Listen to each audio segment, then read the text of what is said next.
The ones and once the hedge pig wise. Harpies cry, 'tis time, 'tis time. Round about the cauldron go, and the poisoned entrails throw, toad that on the cold stool.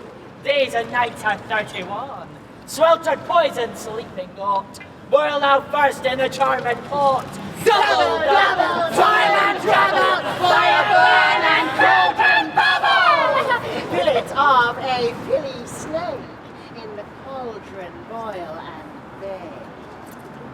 Eye of newt and toe of frog, full of fat and tongue of dog.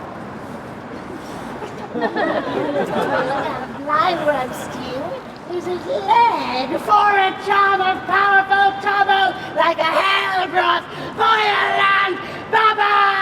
Double, toil and trouble, fire burn and cauldron bubble. Scale of dragon, tooth of wolf, witch's mummy, moor and gulf. Of the raven, salty shark, root of hemlock, dipped in the dark. Liver of blaspheming Jew, gall of goats and slips of yew. Silvered in the moon's eclipse, nose of Turk and Tartar's lips. Finger of birth-strangled babe, dish delivered by a drab. Make the gruel thicken slab, add thereto a tiger's children for the ingredients of our cauldron. Double, toil and trouble, fire burn and cauldron bubble. Cool it! With the baboon's blood, then the job is fun and good. Ooh, by the pricking of my thumbs, something wicked this way comes.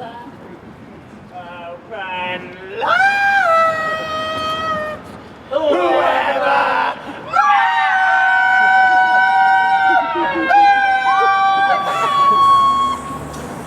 How now, you filthy black and midnight hags? What is to you? A deed without a name. I conjure you by that which I profess, howe'er you came to know it.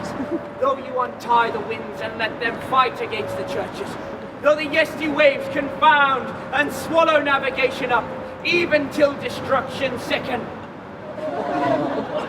Though bladed corn do lodge and trees fall down, answer me to what I ask you. Speak! Demand. Will answer! See whether you'd rather hear it from our mouths or from our master. Call him! Let me see him! Pouring sow's blood that hath eaten her 9 furrow, grease that sweateth, from the murderer's gibbet throw, into the flame come high or low, thyself and office deftly show!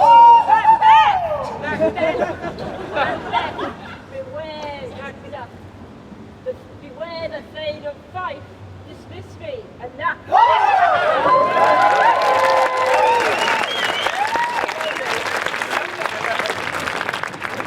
My good caution, thanks, but tell me, one word more! He'll not be commanded!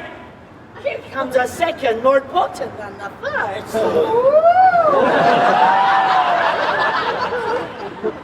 Macbeth! Macbeth! Macbeth! If I had 3 ears, I'll hear thee!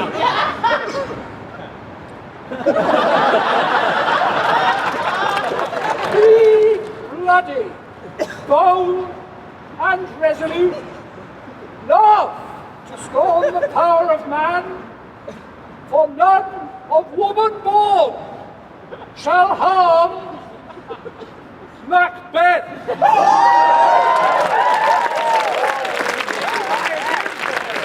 What a never done! What need I fear of thee? And yet, to make assurance double sure, I'll take up under faith thou shalt not live. But I will tell tale-hearted lies, and sleep in spite of thunder. But what is this? I stand proud the king, and on the top is proud the round, and top of sovereignty. Listen, but speak not to it. Macbeth shall never vanquished be, until great Burnham Wood to high Dunsinane Hill shall come against him.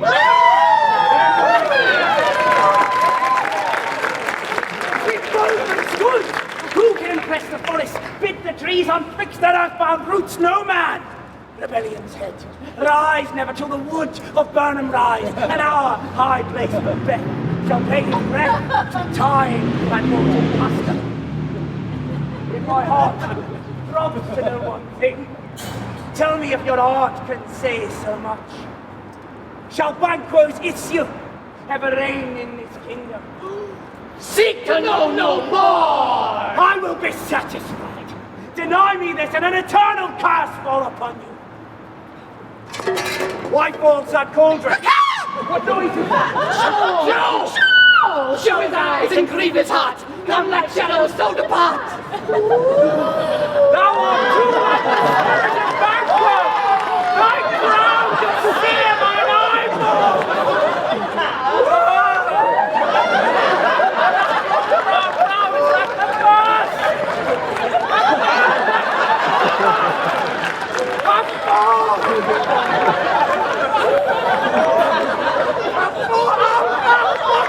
Will the Lord carry out the good of doom?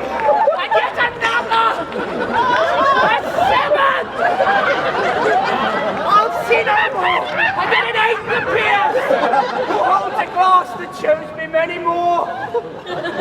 Horrible sight! And now, I see 'tis true. For the blood-bolted Banquo smiles at me and points at them for his. What? Is this so? Aye, sir, all this is so, but why stands Macbeth thus amazedly? Come, sisters, cheer we up the sprites, and get the best of our delights. I'll join the band to get us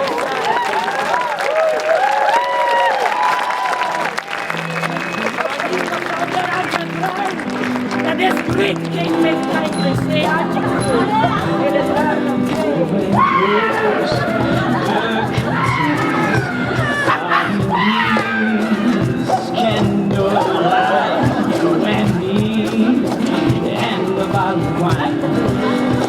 Shut up! Shut up! Shut up! Where are they? Gone? Let this pernicious hour stand I accursed in the calendar. Come in without there! Oh, what's your highness' pleasure? Saw you the weird sisters? No, my lord. Came they not by you? No, indeed, my lord. Vexed be the air whereon they ride, and damned all those that trust them. I did hear the galloping of horses. Who was't came by? 'Twas 2 or 3, my lord, that came to tell you Macduff is fled to England. Fled to England. Aye, my good lord. Oh, time! Thou anticipatest my dread exploits. The flight of purpose is now took. Unless the deed goes with it! From now, the firstlings of my heart shall be the firstlings of my hand, and even now, to crown thoughts with acts, be it thought and done.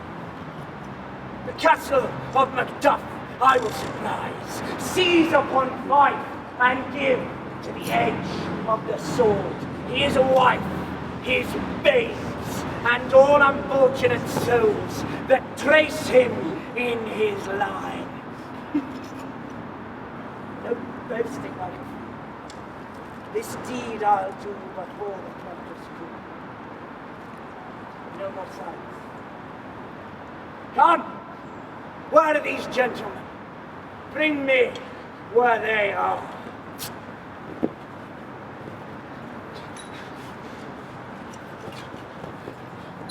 What had he done to make him fly the You land? must have patience, Lady Macduff. Oh, why? He had none. Oh, when our actions do not, our fears do make us traitors. You know not whether it was his wisdom or his fear. Wisdom? To leave his wife? To leave his babe? His mansion? And his titles in a place from whence himself doth fly? Oh, he loves us not. He wants the natural touch. For even the poor wren, the most diminutive of birds, will fight her young ones in the nest against the owl. All is the fear and nothing is the love. As little is the reason when the flight so runs against all purpose. My dearest cousin, I pray you'll school yourself. But for your husband, he is noble, wise, judicious, and best knows the fits of the season. I dare not speak much further. But cruel are the times when we are traitors and do not know ourselves. When we hold rumour from what we fear, yet know not what we fear, but float upon a wild and violent sea each way and move. I shall take my leave of you. Shall not be long, but I'll be here again. Things at their worst will cease or else climb up to where they were before. My pretty cousin, blessings upon you. He's fathered and yet he's fatherless. I'd be so much a fool should I stay longer. It would be my disgrace and your discomfort. I shall take my leave of you at once. Sarah, your father's dead. And what will you do now? How will you live? That's dead, Mother. What? Worms and flies? It's what I get, I mean, and so do they. Poor bird. Thou'lt never fear the net, nor lime, the pitfall, nor the gin. No, shall I, Mother? Lord Earthfell, not sent for. My father is not dead for all you're saying. God help you, poor monkey. But what will you do for a father? If my father were dead, you'd weep for him. If you were not, then it were a good sign I should quickly have a new father. How thou talk! Bless you, fair dame. I am not to you known, but in your state of honour I am perfect. I doubt not some danger does approach you nearly. Oh, if you would take a homely man's advice, be not found here. Hence, with your little ones. Oh, to scare you thus, I think I am too savage. To do worse to you, which is too nigh your person. Heaven preserve you, I dare abide no longer. Whither should I fly? I have done no harm. Oh, but now I remember. I am in that earthy world where to do harm is often lauded. To do good sometime accounted dangerous folly. Why then, alas, do I put up that womanly defense to say that I have done no harm? What are these faces? Where is your husband? I hope in no place so unsanctified that such as thou mayst find him. He is a traitor! Thou liest, thou shaggard villain! What? You egg? Young fry of treachery! He has killed me! Run away, I pray thee, Mother!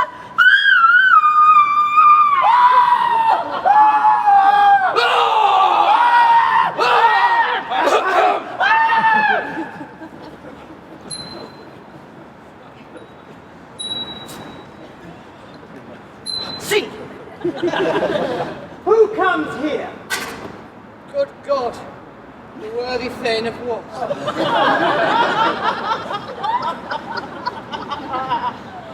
Stand Scotland where it did? Alas, poor country, almost afraid to know itself.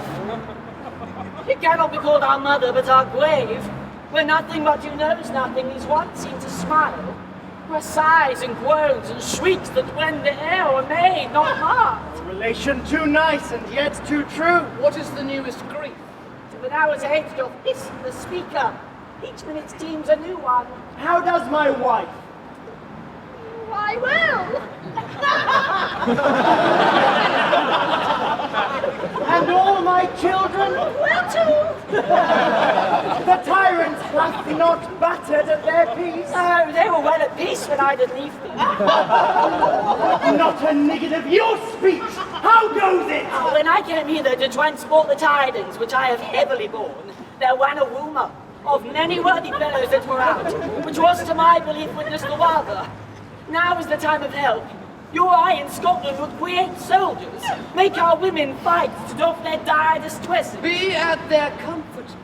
We are coming thither. Gracious England hath lent us good seawood and 10,000 men. An older and better soldier none that Christendom gives out. Oh, would I could answer this comfort with the like. But I have words that should be hurled out to the desert air where hearing may not latch them. What concern then?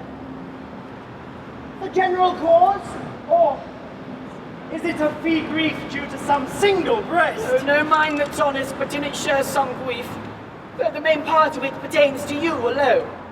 If it be mine, keep it not from me. Quickly, let me have it! Let not your ears despise my tongue forever, for it shall burden them with the heaviest sound that ever they heard. I guess at it! Your castle is surprised. Your wife and children savagely slaughtered. To relate the manner were on the quarry of these murdered deer, to add the death of you.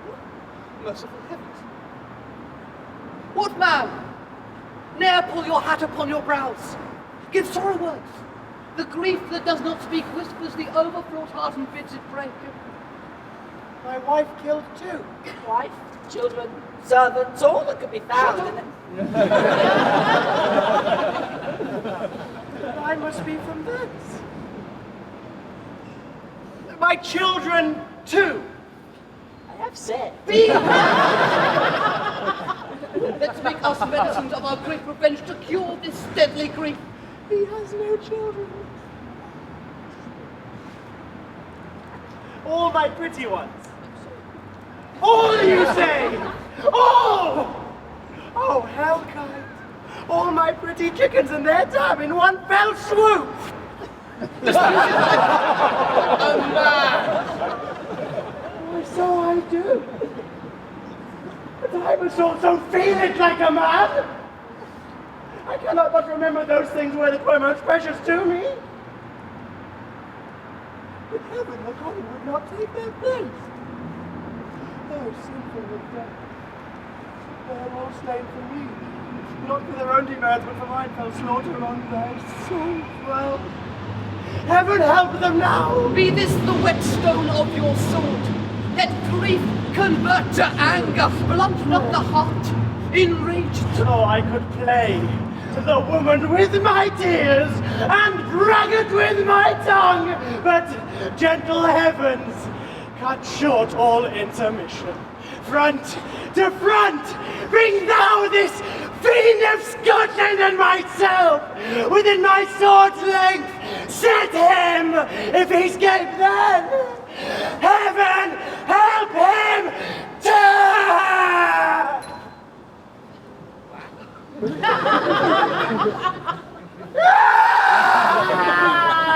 This tune goes manly. Come! We go to the king. Our power is ready. Our lack is nothing but our leave. Hold this. Macbeth is ripe for shaking, and the powers above put on their instruments. Receive what cheer you may. The night is long that never finds the day.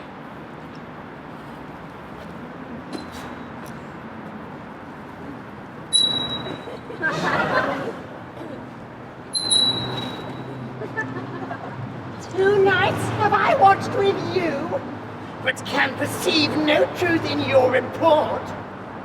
When was it she last walked? Good doctor, since His Majesty went into the field, I have seen her rise from her bed, throw her nightgown upon her, unlock her closet, bring forth paper, write upon it, read it, fold it, afterwards seal it, and again return to bed, yet all whilst in a most far sleep.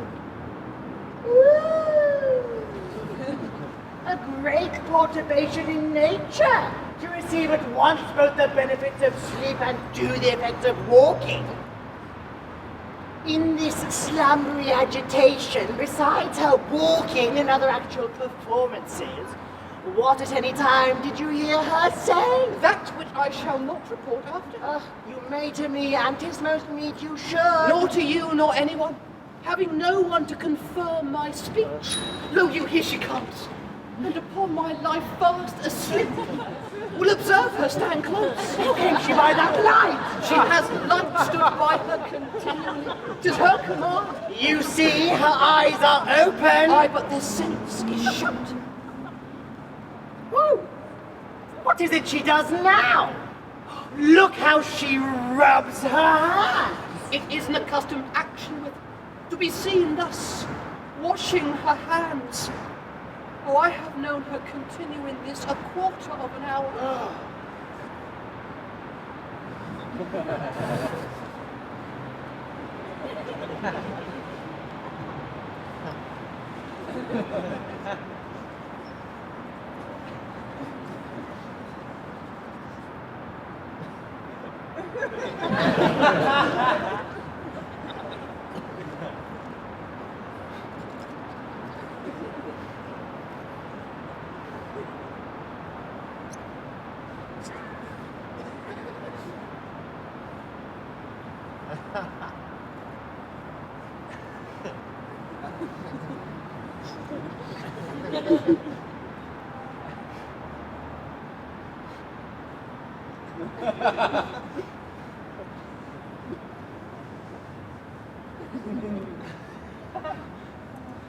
Hark! She speaks! Yet here's a spot. I shall set down what comes from her to serve my remembrance more clearly. Out, damn spot! Out, I say! 1, 2, why then 'tis time to do it. Hell is murky. Fine, my lord, fine. What, a soldier in a field? Who need we fear, who knows it? When none could call our power into account. Yet you would have thought the old man would have had so much blood in him. Do you mark that? Then a fight, had a wife. Where is she now? Oh, no more of that, my lord, no more of that. You mar all with this starting. Go to. You have heard what you should not. Oh, she has said what she should not, I am sure of that. Heaven knows what she has known. Yet here's the smell of blood still. Oh, all the perfumes of Arabia could not sweeten these little hands. What a sigh is there! That heart is sorely shut. I do not have such a heart in my bosom for the dignity of Well! Pray God it be so, sir.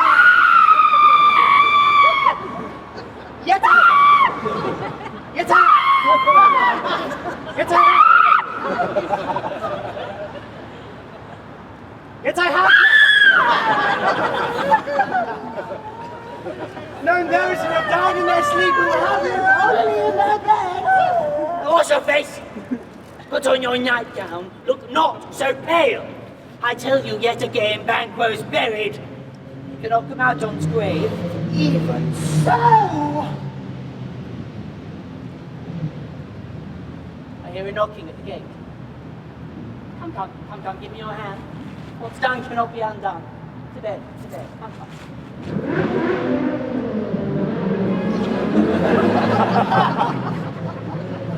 Will she now go to bed? Directly. Foul whisperings are abroad. Unnatural deeds do breed unnatural troubles. Infected minds to their deaf pillows will discharge their secrets. More needs she the divine than the physician. God! God, help us now! Look after her. Remove from her the means of all annoyance, and still keep eyes upon her. My mind she has made an amazed my sight, I think, but dare not speak. Good night, good doctor.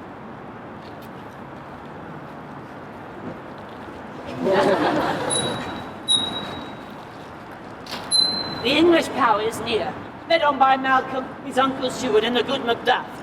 Revengers burn in them, for their dear causes to the bleeding and the grim alarm will excite the mortified man. Towards Burnham Wood. Shall we meet them there? Who knows if Donald may be with his brother? Most certain, sir, he is not. I have a file of all the gentry. There is a Seward's son and many unrough youths that even now protest their first of manhood. What does the tyrant? A great Dunstan, and he strongly fortifies. Some say he's mad, but others that lesser hate him call it valiant fury. But for certain, sir, he cannot buckle his distemper's cause within the belt of rule. Now does he feel his secret murders sticking upon his hands. Now minutely revolts upbraid his faith breach. Those he commands move only in command, nothing in love. Now doth he feel his title hang loose about him, like a giant's robes upon a dwarfish thief. Who then can blame his pestered senses to recoil and start, when all that is within him does condemn itself for being there? Let our just censures attend the true event, and put us on industrious soldiership. Squad, hell, left hand, Forward march! Left, right, left, right, left, right, left! Bring me no more reports. Let them fly all, till Barnum Wood removed from Dunsinane. I cannot take with fear. What is the boy Malcolm? Was he not born of woman?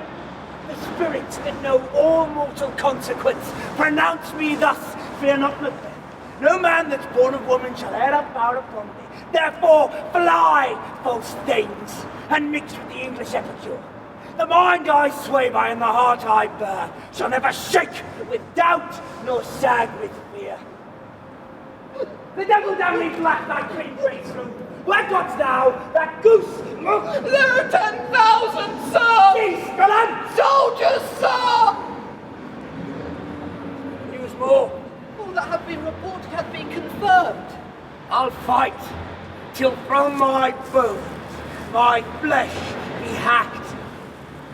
Give me mine armor. It is not needed yet. I'll put it on! Send out more horses. Scour the country round. Hang those that talk of fear. Give me my armor. How does your patient, doctor? Not so well, my lord. For she is troubled with sick-line fancies that keep her from her rest. Cure her of that. Canst thou not minister to the mind disease? Raise the written troubles of the brain, and with some sweet, oblivious antidote, cleanse the bosom of that pearlous stuff that weighs upon the heart. Therein the patient must minister to himself. No physic to the dog. I'll none of it come, sir. Give me mine armor. Servant, send out doctor. My thanes fly from me. Come, sir, dispatch! If thou couldst, doctor, cast the waters of my land, find her disease, and purge it to a sound and pristine health, I should applaud thee to the very echo that should applaud again. Pull up, I say! What rhubarb time, what purgative drug will scour these English heads? Heardst thou of them? Aye, my noble lord, your royal preparation makes us hear something. Send it after me. I'll not be afraid of death nor bane. Vernon Forest, come to Dunsinane. I from Dunsinane away and clear, prophet again should hardly draw me here.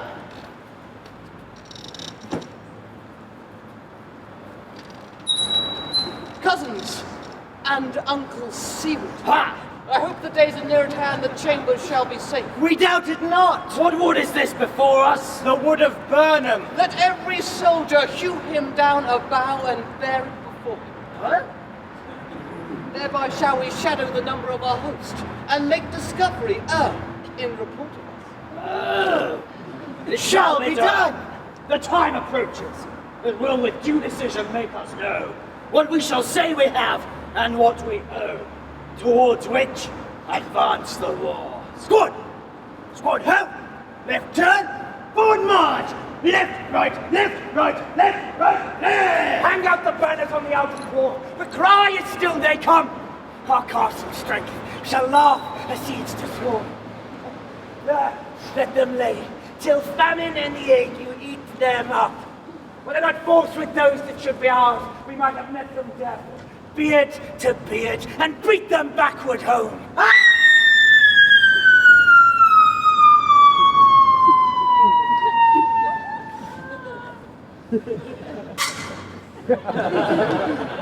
What was that noise?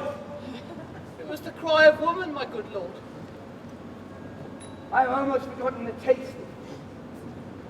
The time has been, my senses would have cooled to hear a night's shriek. And mine fell of her, and a dismal treatise rouse and stir. I have supped full with hope. Dionys, familiar to my smolderous thoughts, cannot once start me. The queen!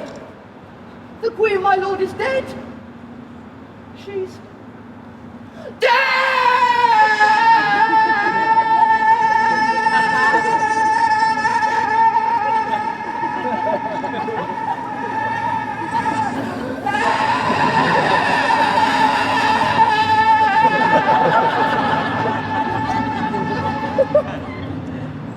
She should have died hereafter. There may have been a time for such a world. Tomorrow, and tomorrow, and tomorrow, and tomorrow, and tomorrow, and tomorrow. Creeps in this petty pace from day to day to the last syllable of recorded time. And all our yesterdays have alighted fools the way to dusted death.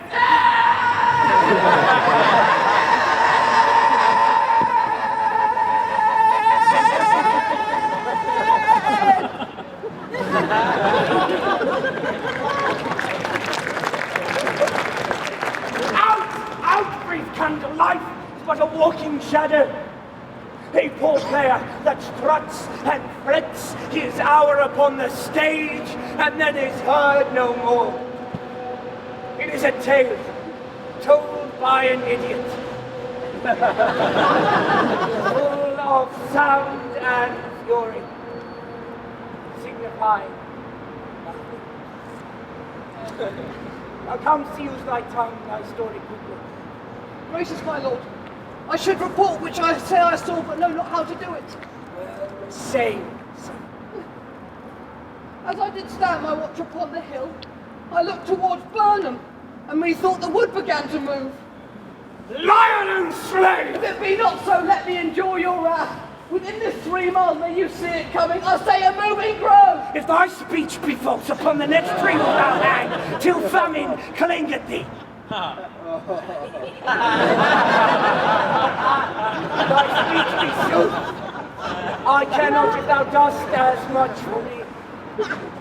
I pull in resolution and begin to doubt the equivocation of the fiends that speak like truth. Fear not, till Burnham would do come to Dunsinane. And now a wood comes towards Dunsinane. On and out. If that which he avouches does appear, there is no flying hence, no tarrying here. I begin to be weary of the sun, and wish the world's estates were now undone. Ring the alarm bells, blow wind, come rack, at least we will die with harness on our back!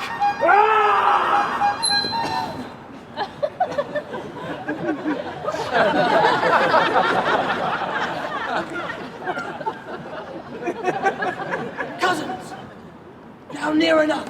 Your leafy screen throw down, and show like those you are. You, worthy uncle, shall with my cousin, your right noble son, lead our first battle. Huh? Worthy Macbeth and I shall see what else remains to do, according to our order. Fare you well. Do we but find the tyrant's power tonight? Let us be beaten if we cannot fight. Let all our trumpets speak. Give them all breath. Those clamorous harbingers of blood and death! They have tied me to the stake. I cannot fly. But bear like I must fight the cause. What is he that was not born of woman? Such a man I am to fear, or no? What is thy name? Thou shalt be afraid to hear it, young Seaward. No. Though thou callest thyself a name hotter than any is in hell. My name's Macbeth! The devil himself could not pronounce a title more hateful to mine ear. No more fearful. Thou liest, a poor tyrant, and with my sword I'll prove the lie thou speakst.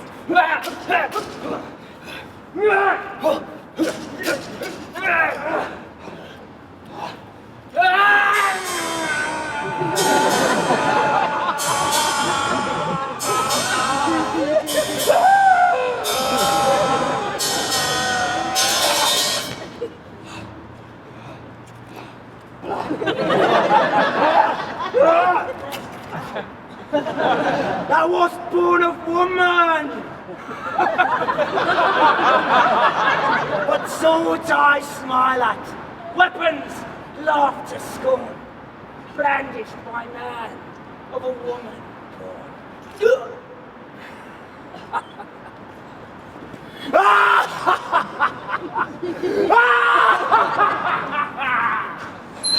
the noises! Tyrant, show thy face! If thou beest slain, and with no stroke of mine, my wife and children's ghosts will haunt me still. I cannot strike at wretched kerns, whose arms were hired to bear their staves. Either thou, Macbeth, or else my sword, with an unbrandaged edge, I sheathe again undeeded. By this great clatter! One of greatest note seems bruited. Let me find him fortune, and more I beg not. This way, my lord! The castle's gently rendered. The tyrant's people on both sides do fight. The noble thanes do bravely in the war, and little is to do. We meet with foes that strike the sword. Enter, sir, the castle. Why should I play the Roman fool and die on mine own sword? While I see lives, the gashes do better in them. Turn! Hellhounds, turn! Of all men else I have avoided thee. But get thee back. My soul is charged with too much blood of thine already. I have no words. My voice is in my sword. Thou bloodier villain than terms can give thee out!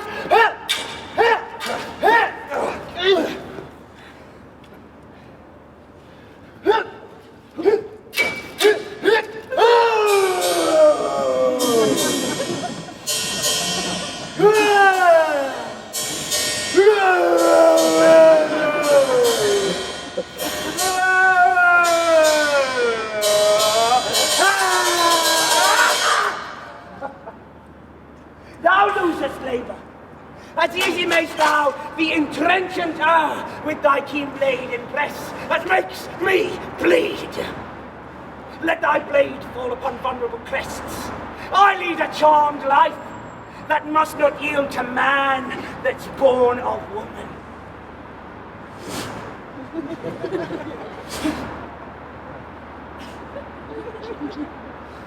Spare thy charm, and let the angel whom thou still hast served tell thee Macduff was from his mother's womb untimely ripped. Cursed be the tongue that tells me so, for it hath cowed my better part of man.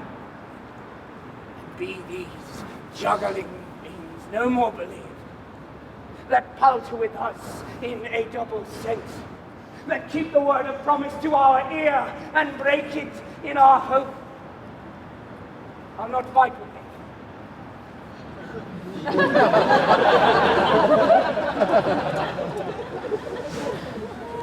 Then yield thee, coward, and live to be the gaze and show of the town. We'll have you as our rarer monsters are, painted on a pole and underwrit. Here may you find the tyrant. I will not yield to kiss the ground before young Malcolm's feet and be abated with the rabble's curse.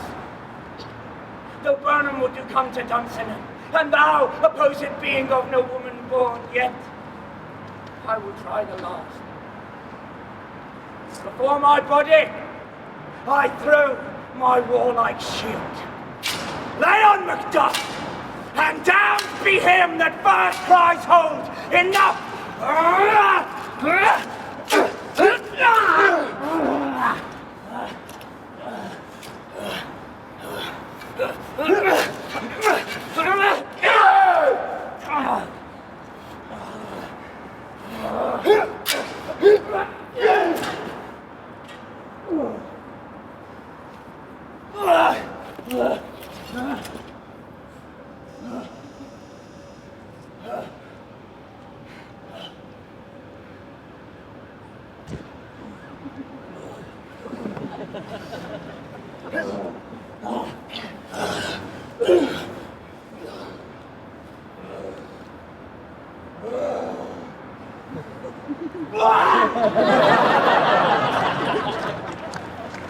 I want the friends we miss were safe for home. Some must go off.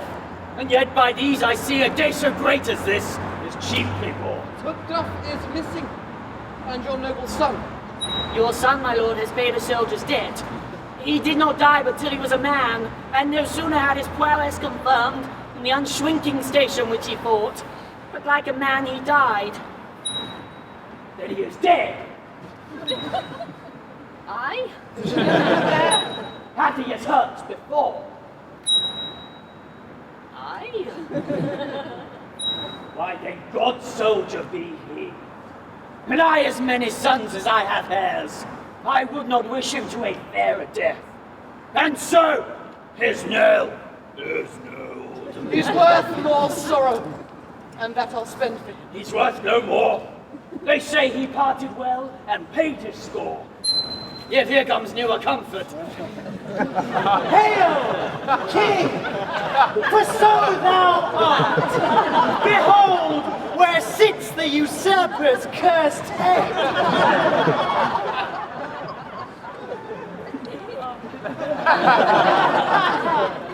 I see thee compassed with thy kingdom's pearls, who speak my salutation in their minds, whose voices I desire aloud with mine. Hail, King of Scotland! Hail, King of Scotland! Oh, we shall not expend a large expense of time before we reckon with our several loves and make us even with you.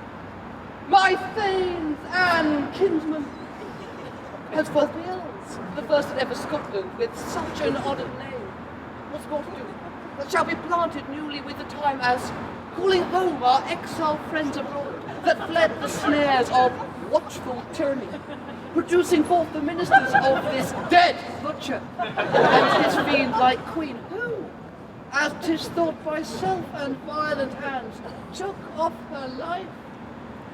This and what else remains to do by the grace of grace, we shall perform in measure, time and place. So, thanks to all at once, and to each one, whom we invite to see us crowned at Scoop.